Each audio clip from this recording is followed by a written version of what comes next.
qui est le Dieu de l'Ancien Testament? Vous dites que Jésus est Dieu et qu'il a apporté la paix et l'amour. Mais quand on vous sort quelques versets qui contredisent cela, surtout dans l'Ancien Testament, je donne des exemples ici. Ézéchiel, chapitre 9.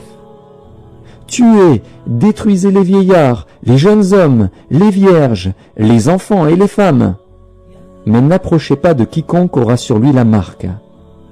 Et commencez par mon sanctuaire.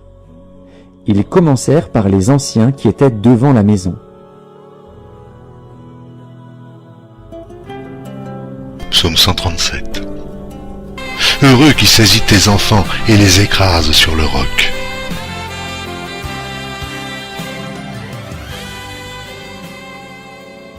Nombre, chapitre 15. L'Éternel dit à Moïse, « Cet homme sera puni de mort. Toute l'assemblée le lapidera hors du camp. » Et l'Ancien Testament en est rempli. Vous refusez et vous rejetez les versets en disant « ça c'est l'Ancien Testament, ça compte plus ». Alors, ma question est, qui était le Dieu de l'Ancien Testament? Est-ce un Dieu intérimaire? Ce n'était pas Jésus? Qui il était? Je sais qu'il y a des chrétiens qui disent les choses comme l'Ancien Testament ne compte plus, et bien qu'il y ait des éléments de discontinuité entre l'Ancien Testament et le Nouveau, vous avez raison de dire que Dieu ne change pas. Le Dieu trinitaire du Nouveau Testament est le Dieu de toute la Bible. Ce Dieu glorieux ne peut pas être limité par nos petites catégories comme Dieu est un Dieu d'amour ou par contre il est un Dieu de colère.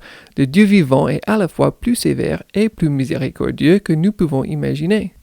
Il se décrit comme l'Éternel, Dieu miséricordieux et compatissant, lent à la colère, riche en bonté et en fidélité, qui conserve son amour jusqu'à 1000 générations, qui pardonne l'iniquité, la rébellion et le péché, mais qui ne tient point le coupable pour innocent, et qui punit l'iniquité des pères sur les enfants et sur les enfants des enfants jusqu'à la 3e et la 4e génération.